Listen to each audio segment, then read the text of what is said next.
As little children, we're taught that selfishness is wrong or that it's bad.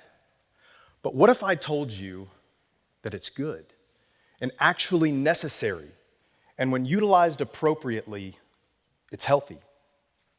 Selfishness is defined as being concerned exclusively with oneself or one's own advantage, satisfaction, or well-being without regard for others.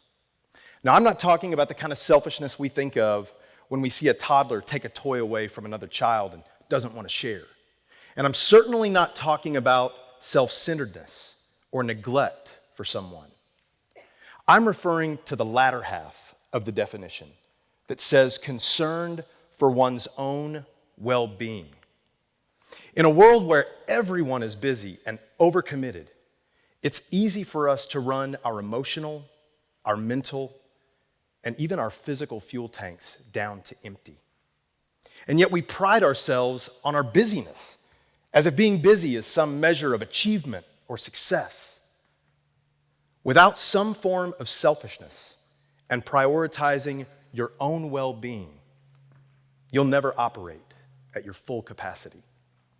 I'd like to talk to you today about how we recognize the indicators that our tank is getting low. Identify some things that are life-giving and fulfilling for you. And finally, help you implement more of these things in your life. I want you to imagine with me a time in your life when you were super busy, right? Juggling all the responsibilities of work, at home, school, practice, all while trying to maintain meaningful relationships with the people closest to you. Maybe that's right now for some of you. When we race through life at this pace without concern for our own well-being, the low fuel light comes on and the indicators begin to show. Now, I don't know about you, but I know in my own life, they're pretty easy to recognize. Many of us become anxious. We begin to worry about the smallest things.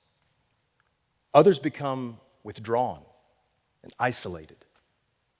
And more often than not, we become impatient, short-tempered, and aggressive with the ones we love. Now, no one here would use those behaviors to describe the best version of themselves, right? But we can all agree that they indicate something is missing. So if we recognize that we're driving through all of our daily activities, burning fuel as we go, we must begin to recognize the need for refueling. And to do that, we have to identify the things that are life-giving, the things that fill us and recharge our batteries. So let's define what that is, because in a room this size, everybody's wired differently. So I want you to ask yourself, what is your best day? Think about it. What do you do for fun? What do you do that's relaxing? When do you come home energized instead of exhausted?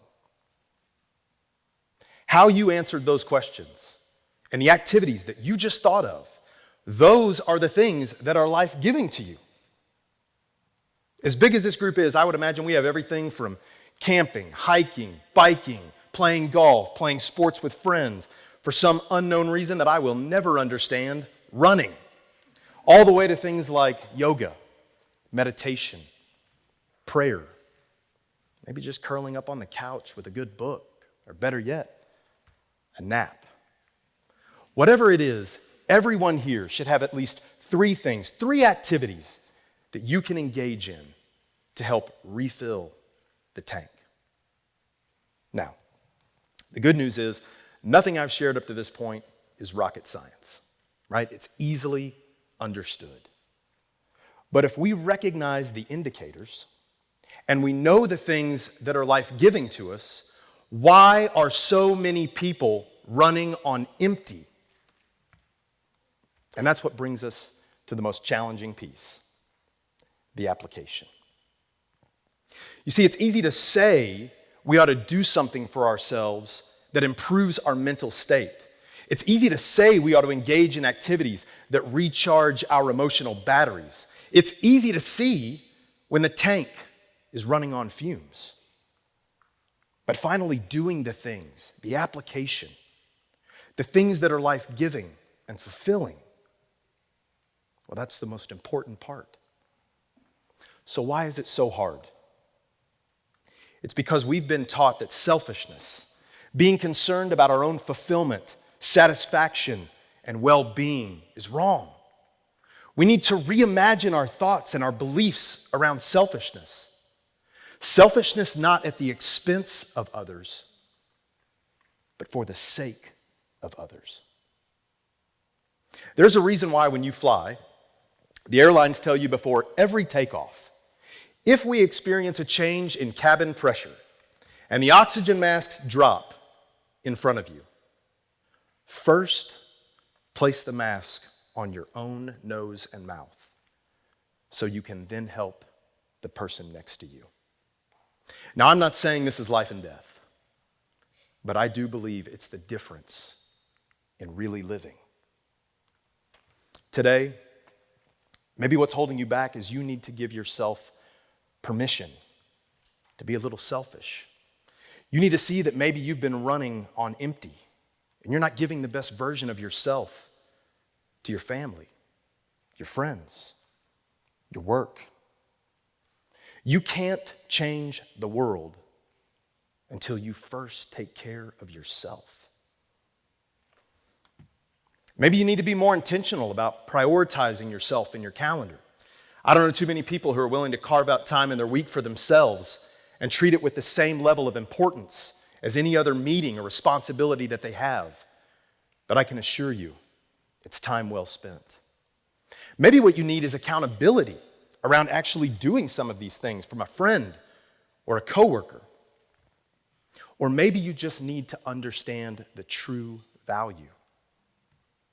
Years ago, I implemented what I called Me Day at my company. Every employee was assigned a day of the month where they were given the afternoon off, beginning with lunch. Now, this didn't impact their pay in any way, and it didn't alter their vacation time. But the requirement was they had to use this time solely for themselves, right? Not an opportunity to go run errands. They had to be intentional about doing something that they enjoyed. Didn't matter what it was. They could go play golf, get a massage, see a movie, go for a walk. The results were amazing. We saw an overall increase in our productivity. We saw an overall increase in our revenue. Our employee satisfaction survey results improved by nearly 20%. It was so good that the following year at our leadership retreat, we decided to give every new employee a month off. And last year, our revenues grew by 70%.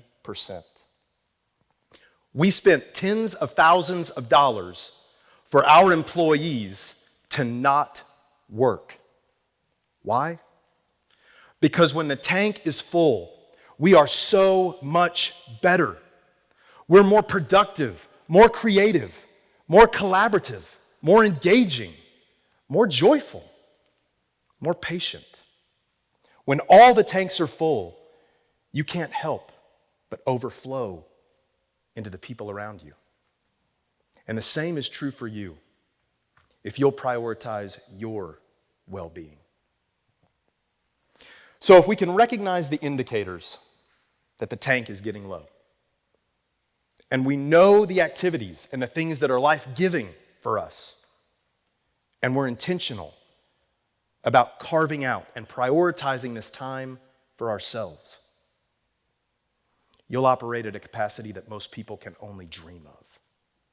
Implementing this in your daily life is the difference between merely surviving and truly thriving.